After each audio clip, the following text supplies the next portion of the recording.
Saya la yuhib jahro lila su'i. Ini masih nggak gabung ayatnya.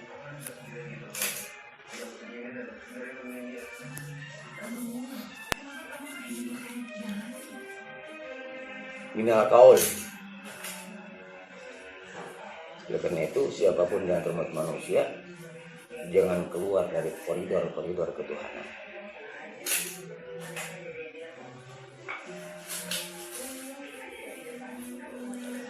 Ila manzulim, tidak terkecuali laki-laki, perempuan, rakyat, aparat, pejabat, tidak terkecuali di situ.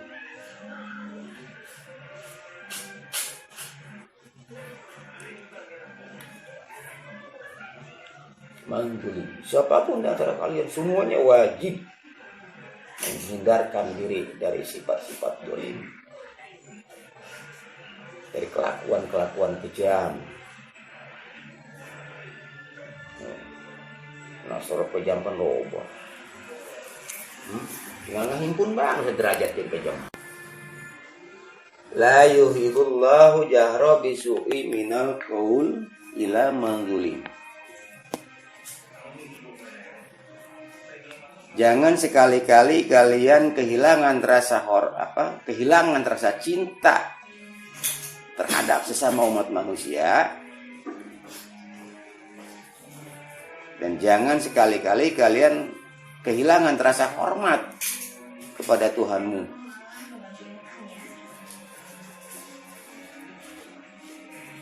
Apabila umat manusia kehilangan rasa cinta dengan sesama umat manusia, kehilangan rasa hormat kepada Yang Maha Kuasa, jahro bisu'i, kekerasan di antara umat manusia pasti terjadi. Bisu'i, keburukan alam semesta pun pasti terjadi. Minal qaul. Oleh karena itu kembalilah kepada koridor ketuhanan. Kembali. Bagaimana mengembalikan diri kepada pelaturan-pelaturan Yang Maha Kuasa, kepada koridor ketuhanan?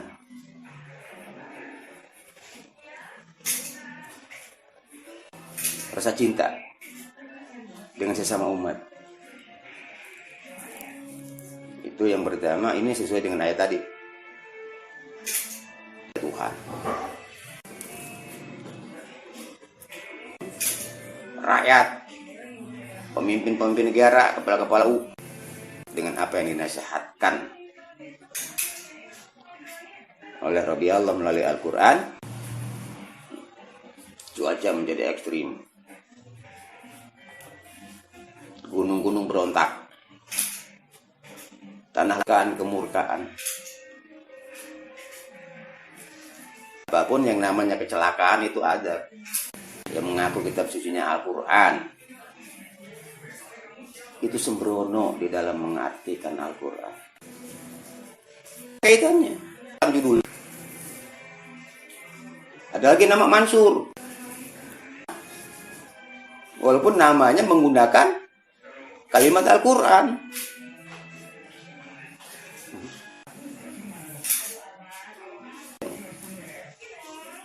Murni Al-Quran itu hanya berkaitan dengan mufradat. Awalnya di situ. Seperti yang sekarang lagi heboh tuh di Jakarta itu. Yang berkaitan dengan Ahok. Al-Maidah ayat 51. Di situ memang ada kalimat Yahudi, kalimat Nasoro, tapi tidak ada kaitannya dengan agama. Berkaitannya hanya dengan mufradat. Apa mufradat Yahudi? Apa mufradat Nasoro? Itu.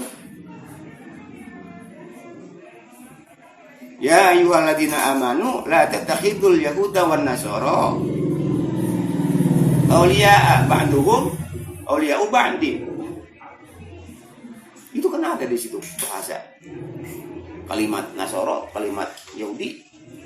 Itu tidak ada kaitannya dengan agama Yahudi, tidak ada kaitannya dengan agama Nasrani. Itu hanya berkaitan dengan mufradat.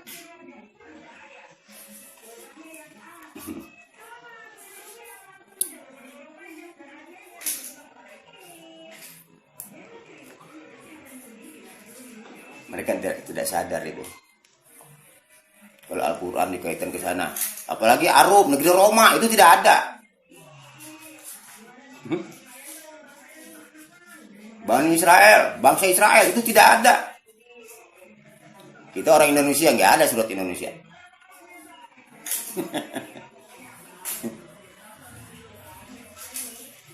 Ada semut, ada anai-anai, tapi surat manusia yang mana?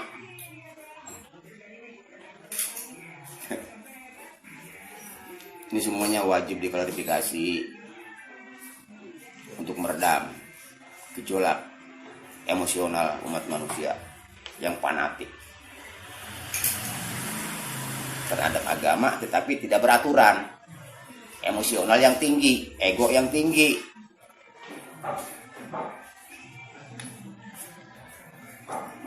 Sementara substansi para tokoh itu adalah membenahi umat.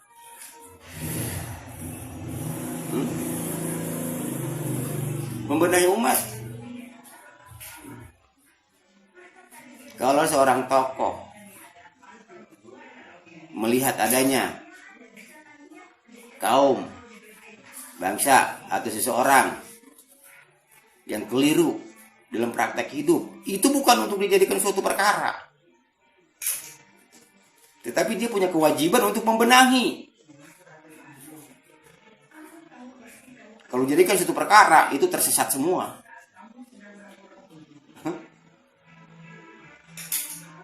Benahi.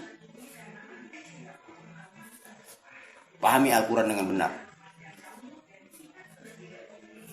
Nah, untuk memahami Al-Quran dengan benar itu jangan keluar dari mufradat. Kalau kita keluar dari mufradat, aku yakin kita tidak akan pernah tahu seperti apa hukum Tuhan yang sebenarnya. Tidak akan pernah tahu.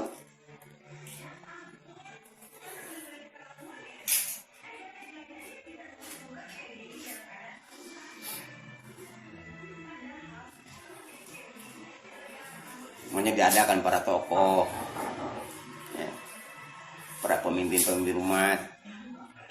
Itu dalam kalimat ya ayyuhalladzina amanu. Itu kan sifatnya himbauan. Sifatnya kan menghimbau. Itu pun salah mereka mengartikan. Wahai orang-orang yang beriman, takwalah kepada Allah. Berarti kan orang yang beriman itu kan tidak benar sehingga disuruh takwa. Yang seharusnya itu orang yang dihimbau itu orang yang belum beriman supaya beriman. Orang yang belum takwa supaya takwa. Nah contoh kita nih, mau ngasih makan orang. Ada dua manusia, yang satu yang sudah makan, yang satu belum makan. Yang mana yang harus dikasih makan? Yang belum makan. Yang belum makan. Kenapa? Karena pasti lapar. Pasti lapar kan? Kalau ngasih yang sudah makan, salah nggak? Salah. Itu logika yang nyata. Begitu juga dengan ayat tersebut. Yang wajib dihimbau itu orang yang belum beriman supaya beriman. Orang yang belum takwa supaya takwa. Itu yang dimaksud ayat. Ini bukan merubah makna, bukan merubah arti, tetapi untuk meluruskan siapa yang wajib dibenahi. Yang beriman apa yang belum beriman. Gunakan logika yang sehat di situ. Jangan emosional yang diutamakan. Semua umat manusia punya emosi. Tuhan sendiri punya emosi. Kalau Tuhan tidak punya emosi, tidak akan pernah alam semesta ini menjadi ekstrim.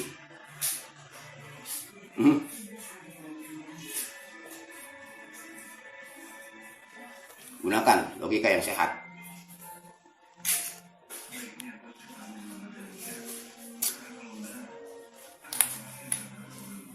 Ini semuanya wajib dibenahi, perlu dibenahi. Tetapi untuk membenahinya tidak mudah kalau hanya sendirian. Ini harus ada kebersamaan di antara umat, terutama para aparat dan pejabat-pejabat pemerintah, para tokoh, kepala negara. Karena kepala negara itu statusnya adalah pemimpin umat. Itu harus bisa mewakili Tuhan.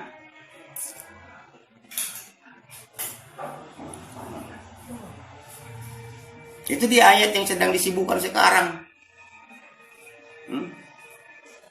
Berkaitan dengan Ahok. Itu kan ada amanah di situ. La tattakhidu. Itu bukan memilih, bukan. Jangan lepas kontrol.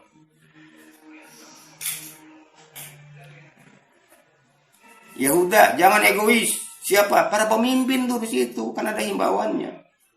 Ya ayyuhalladzina amanu, nih kalau memang kita ingin tahu yang sebenarnya arti dari ayat tersebut tadi, dari kalimat tersebut tadi, ya ayyuhalladzina amanu, wahai seluruh umat manusia, wabil khusus pemimpin-pemimpin umat, camkan baik-baik amanahku, pesanku, kata Tuhan.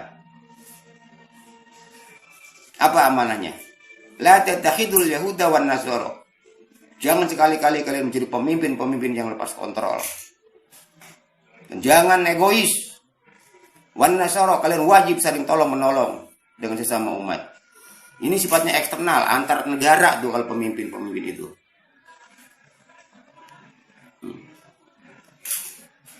Aulia, wakili aku oleh kalian. Siapa di situ yang dimaksud wakili aku? Tuhan. Bantuhum, seluruh umat manusia punya bagian terhadap apa-apa yang telah diciptakan oleh Tuhannya. Punya bagian semuanya. Aulia ubadi, begitu juga untuk wakil-wakilku, ada bagiannya juga. Untuk semua umat manusia ada bagiannya, untuk para pemimpin-pemimpin itu ada bagiannya. Di sini membuktikan bahwa Rabbi Allah yang Maha Kuasa itu sifatnya netral dan ikhlas dalam segala menciptakan sesuatunya untuk kepentingan dan kebutuhan hidup umat manusia secara merata. Cuma manusianya aja yang radikal. Harta kekayaan Tuhan yang ada di dasar bumi dikeluarkan semuanya. Setelah keluar ditimbun oleh umat manusia. Untuk apa dikeluarkan kalau untuk ditimbun kembali?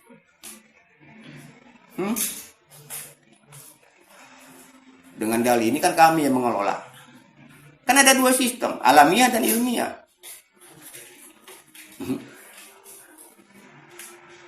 Alamiah itu apa? Alamiah itu bahan baku, bahan mentah. Ilmiah disempurnakan. Setelah sempurna, realisasikan, distribusikan untuk kepentingan hidup umat. Itu.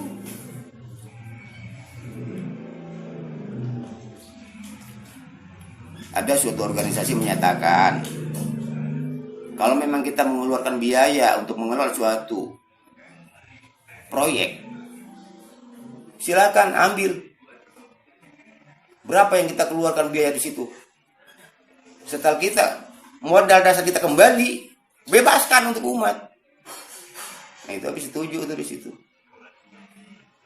Setelah modal tertarik, bebaskan untuk umat. Itu betul, itu seperti itu yang seharusnya. Ini modal udah kembali, sepanjang tahun diambil keuntungan. Itu ingat harta siapa itu yang dikembangkan.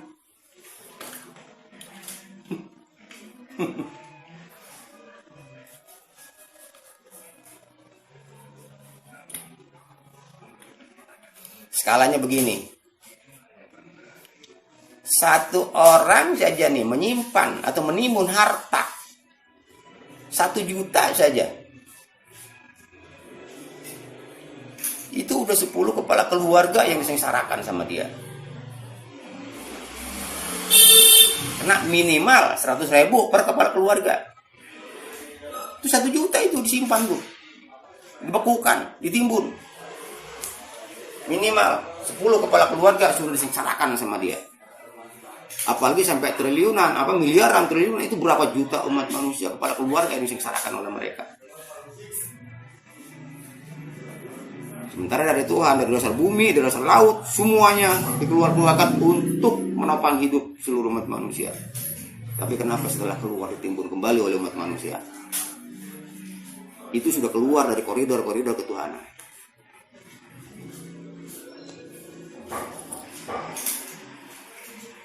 Makanya nggak heran kalau bencana terjadi di mana-mana, malapetaka terjadi di mana-mana.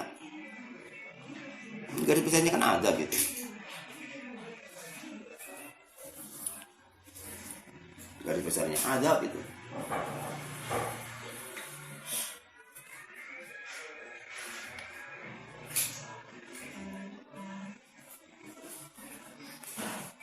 Hanya di sini kita mengeluarkan suatu apa ya, momentum. Kalau memang ingin terhindar dari ekstrimnya alam, ekstrimnya cuaca, terhindar dari bencana dan malapetaka, kembali pada asas-asas ketuhanan. Jangan merasa benar sendiri. Baik buruk dan benar salahnya itu tergantung orang yang menilai.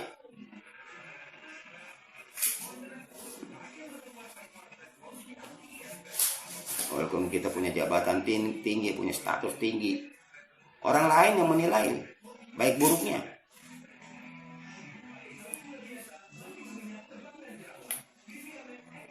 Jangan sampai masuk peribahasa, semut di seberang lautan jelas kelihatan. Upil di pelupuk mata nggak kelihatan.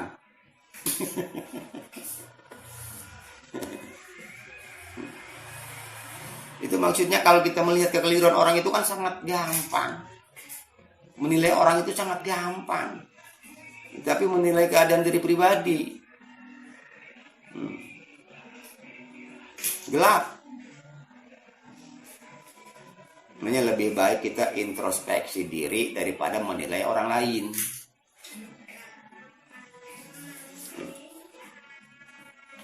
Kalau kita selalu introspeksi diri, jauh dari perkelahian. Kalau kita selalu menilai orang lain, itu sangat dekat. Dengan permusuhan sangat dekat.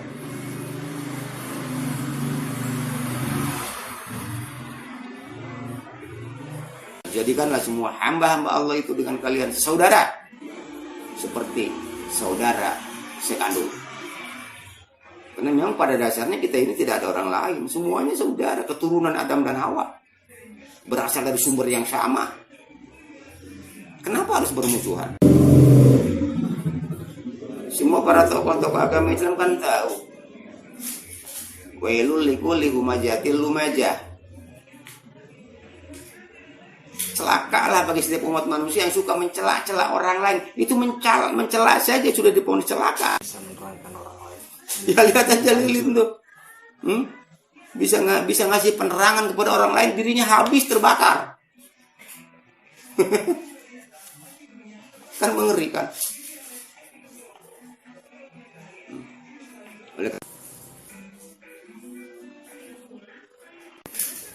Tingkatkan oleh kita semua.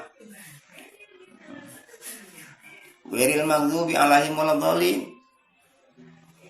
Tuhan menciptakan manusia dan alam ini bukan untuk godong. Bukan.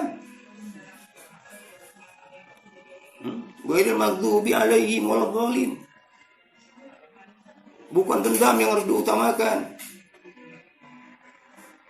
Bukan kekeliruan, kesesatan yang harus diutamakan, bukan. Tetapi keharmonisan yang wajib diutamakan dengan sesama manusia. Karena disitulah illa wa antum muslimun. Tidak terkecuali siapapun di antara umat manusia, kalian semuanya wajib sedunia wajib menjadi manusia yang muslim. Apa itu muslim artinya? Harmonis. Itu versi kita harmonis, nggak tahu versi mereka.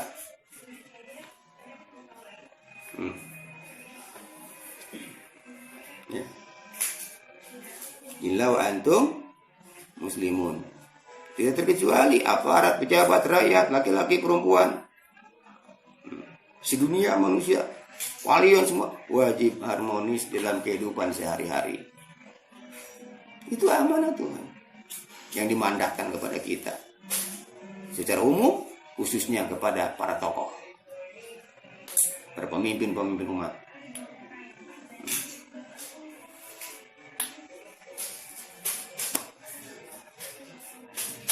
Itu yang harus disadari.